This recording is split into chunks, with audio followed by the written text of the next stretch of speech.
Hi friends, we are going to solving this question. तो question देख लेते हैं। A sum of money lent at simple interest amount to Rs 783 in 2 years and to 837 in 3 years. Find the sum and the rate percent per annum. देखो question कर रहा है, समझो इसे एग्जाम्पल समझो कि मान लो सम ऑफ मनी है और उस मनी को, जो अमाउंट ऑफ मनी है उस मनी को इंटरेस्ट पे दिया जाता है। सिंपल इंटरेस्ट पे पैसे को दिया जाता है। जब सिंपल इंटरेस्ट पे उस मनी को दिया जाता है तो आफ्टर 2 ईयर्स या इन 2 ईयर्स मतलब 2 सालों में आपका जो पैसा रिटर्न आ रहा है 783 रुपये आ रहा है। 783 मतलब जो होता है कि आपने जो पैसा दिया है प्लस वह और आपका ब्याज साथ, मतलब पैसे प्रिंसिपल और ब्याज, टोटल पैसा आपको आ रहा है 783 रुपया इन 2 सालों में। लेकिन अगर आप उस पैसे को 3 साल में लेते हो तो आपका पैसा हो जाता है 837 रुपया हो जाता है। ठीक है, तो कह रहा है कि आपने जो है उस अमाउंट ऑफ मनी को कितना इंटरेस्ट पे दिया था, मतलब आपको फाइंड आउट करना है कि उस कितना पैसा जो है दिए थे इंटरेस्ट पे और किस रेट पे दिए थे, आपको कैलकुलेट करना। मीन्स प्रिंसिपल कैलकुलेट करना है and other is rate calculate करना है। ठीक है, तो देखो इसमें दिया क्या हुआ है, तो इसमें दिया हुआ अमाउंट दिया हुआ है। ठीक है, अमाउंट इन 2 ईयर्स। 2 ईयर्स में जो आपका अमाउंट हो रहा है, जो भी पैसा दिए उस पैसा कारण जो ब्याज बन रहा है और प्लस आपने जो पैसा दिया है वह टोटल ऐड करके आपको मिल रहा है, तो उसी को हम कहते हैं, क्या कहते हैं, अमाउंट कहते हैं। तो अमाउंट इन 2 ईयर्स कितना मिल रहा है, आपको मिल रहा है 783 रुपया।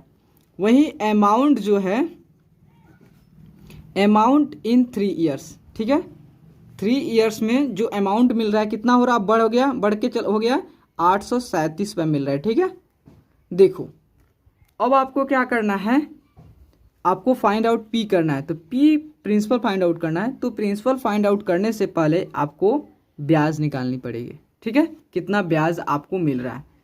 तो देखो आप समझो कि 2 साल में आपको टोटल पैसा इतना मिल रहा था, 3 साल में आपको टोटल पैसा इतना मिल रहा था। तो जो आपका 2 साल के लिए भी पैसा जो दिए थे, वह जितना पैसा दिए थे, जो भी आपका प्रिंसिपल था वह तो सेम ही था जो कि 3 ईयर्स में, जो 3 ईयर्स में था वहीं 2 ईयर्स में है। दोनों में आपने जो पैसा दिए उस पैसा में कोई चेंज नहीं हुआ है, कोई बदलाव नहीं हुआ है।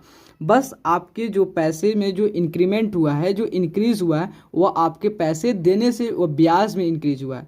मतलब अगर आप जो होता है 3 ईयर्स में से 2 ईयर्स को सपरेट करते हैं, मतलब जो अमाउंट को, मतलब 3 ईयर्स का जो अमाउंट है और 2 ईयर्स का जो अमाउंट है उसमें सपरेट करते हो तो आपका क्या हो जाएगा, तो आपका जो डिफरेंस आएगा वह 1 साल का क्या निकल पाएगा, वह 1 साल का आपका ब्याज निकलेगा। तो देखो, तो SI इन 1 ईयर, क्योंकि अगर 3 ईयर्स हो गया, 3 ईयर्स में 2 ईयर सपरेट करो कितना, 1 ईयर, मतलब 1 ईयर्स के लिए आपका ब्याज निकल पाएगा कितना, अगर आपका कितना, तो 837 माइनस 783 को। ठीक है, देखो 7 में से 3 गया 4, उसके बाद ये कितना बच गया आपका 13 हो गया, एकदम लिया 13 में से 8 गया 5 और ये 7 कैंसिल हो गया।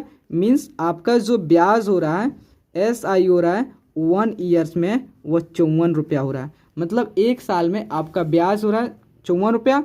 तो आपको निकालना है, देखो आपका तो 2 ईयर्स के लिए भी अमाउंट दिया है, 3 ईयर्स के लिए भी अमाउंट दिया है और आपको प्रिंसिपल निकालना है। तो अगर आप 2 ईयर्स के लिए ब्याज निकाल लेते हैं कि 2 ईयर्स में आपको ब्याज तो कितना मिल रहा है और 3 ईयर्स में आपका ब्याज कितना मिल रहा है, तो देखो किसी से भी निकाल सकते हो प्रिंसिपल। देखो आसान होगा 2 से, क्योंकि 2 से करोगे तो 2 ईयर्स के निकालोगे तो आपका डाटा भी कम होगा, मल्टीप्लाई करने में भी ईजी होगा।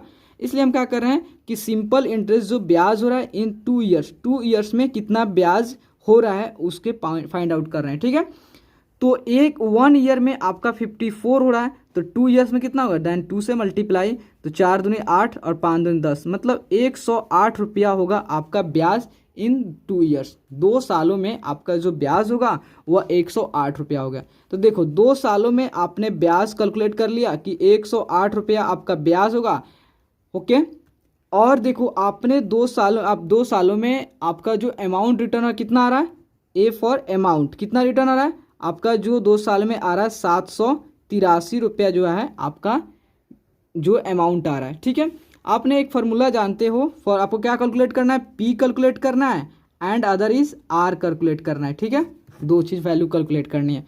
तो देखो आप एक फार्मूला जानते हो ए इक्वल टू पी प्लस क्या होता है एस आई, मतलब देखो ए क्या है आपका अमाउंट है 783 है, इक्वल टू आपको पी के वैल्यू को इवेलुएट करनी है एंड एस आई कितना है 108 है। ठीक है, तो देखो कि आपका जो था इसमें 783 इधर आपका प्लस है, इस साइड आएगा तो माइनस होगा 108 इक्वल टू पी।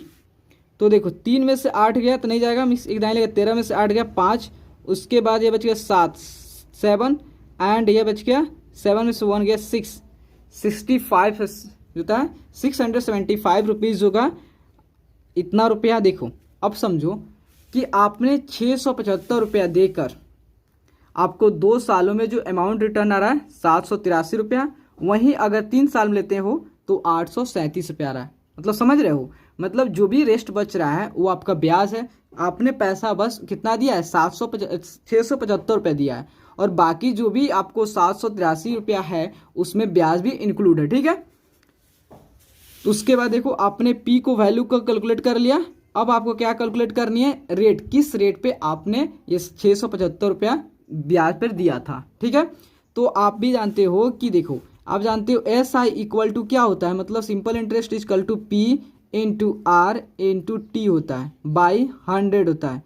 तो एस आई आपका कितना निकला, एस आई आपने देखो ये कितना ईयर्स के लिए निकाले हो, पी तो आपको किसी हमें मतलब कि पी जो होता है एवरी ईयर्स के लिए सेम ही रहेगा, बस आपको चेंज होगा इसके ब्याज में। ठीक है, तो एस आई जो होता है जो सिंपल इंटरेस्ट है वह देखो कितना दिया है 108 रुपया, तो 108 रुपया जो होता है आपका ब्याज है 2 ईयर्स के लिए, 2 ईयर्स के लिए निकाला गया। ठीक है, 2 ईयर्स के लिए ब्याज है 108 रुपया, तो पी आपका कितना है 675 रुपया, आर आपको कैलकुलेट करना है, और टी जो था कितना साल का था, ये ब्याज कितना साल का था 2 साल का था, देन 2/100। ठीक है, तो देखो अगर जो है देखो 8 है 9 और ये 9 हो गया, और ये 6 + 7 कितना 7 6 13 5 18, मतलब जो है 18 और 9 जो है दोनों 3 के टेबल्स में है।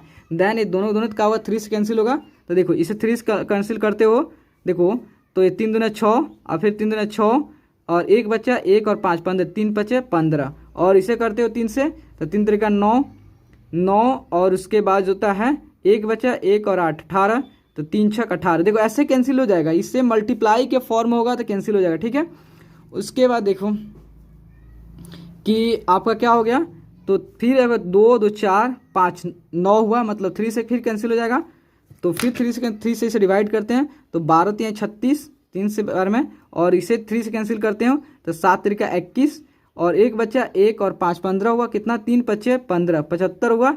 उसके बाद देखो अगेन जो था 7 5 12, और यह 12 तो 3 से टेबल में है ही तो कैंसिल हो 3 से, तो देखो तो 3 चौका 12, और ये 75 कितना में कट जाएगा 25 3 75, 25 से ओके, और ये 25 से 100 कितना में कट जाएगा 4 में, 25 चौका 100, तो 2 से 4 कितना में 2 बार में, और देखो ये आपका 2 जो था इधर क्रॉस मल्टीप्लाई होगा तो 4 × 2 इक्वल टू आर, मीन्स 4 दूनी 8 हुआ, मीन्स 8% आपका रेट हुआ। ठीक है, मतलब देखो आपका प्रिंसिपल जो